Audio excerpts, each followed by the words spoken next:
नमस्कार।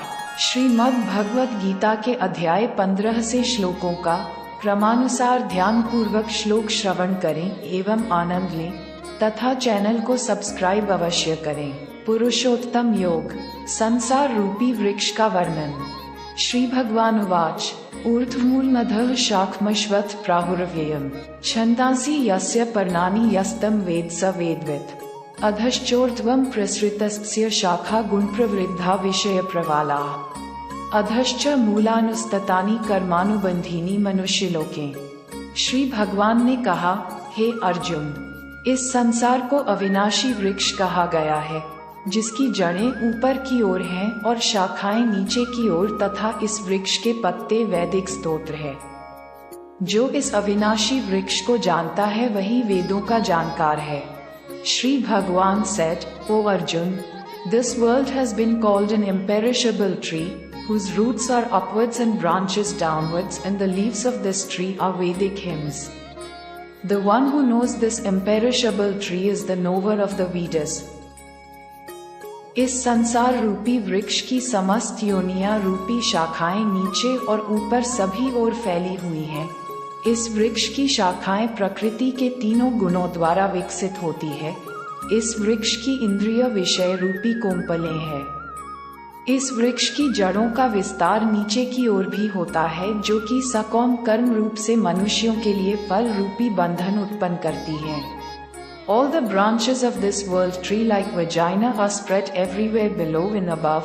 The branches of this tree are developed by the three gunas of nature.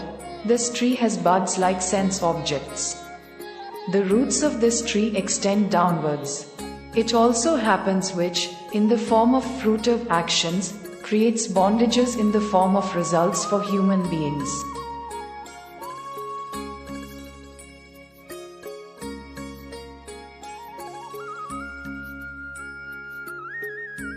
न रूपमस्येह तथोपलभ्यते नान्तो न चादिं च संप्रतिष्ठा अश्वत्थमेन सुविरुमूलमस्मृशस्त्रेन्द्रियं छित्त्वा ततः पदं तत्परिमार्गितव्यं यस्मिक्ता न निवर्तन्ति भूयः तमेव चाद्यं पुरुषः प्रपद्ये यतः प्रवृत्तिः प्रसृता पुराणी।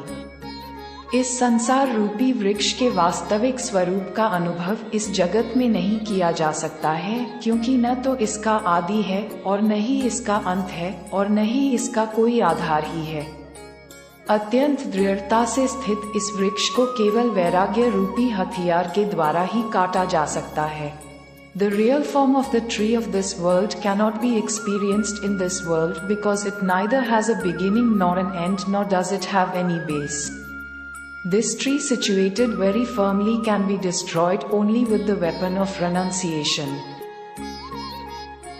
वैराग्य रूपी हथियार से काटने के बाद मनुष्य को उस परम लक्ष्य परमात्मा के मार्ग की खोज करनी चाहिए, जिस मार्ग पर पहुंचा हुआ मनुष्य इस संसार में फिर कभी वापस नहीं लौटता है। फिर मनुष्य को उस परमात्मा के शरणागत हो जाना चाहिए, जिस परमात्मा से इस आदि रहित संसार रूपी वृक्ष की उत्पत्ति और विस्तार होता है। After cutting with the weapon of renunciation, man should search for the path to the ultimate goal, God, on reaching which man never returns to this world. Then man should surrender to that God, the God from whom the tree in the form of this beginningless world originates and expands. आशा करते हैं आपको श्लोकों को भावार्थ सहित श्रवण करके आनंद आया होगा। इसी क्रम में बने रहने और आने वाले श्लोकों का आनंद लेने के लिए चैनल को सब्सक्राइब अवश्य करें, जिससे आप इस श्लोक श्रृंखला में प्रतिदिन उपनिषद का श्रवण करके भगवत गीता को और समीप से जानें। हार्दिक धन्यवाद। जय श्री कृष्ण, जय श्री राधे।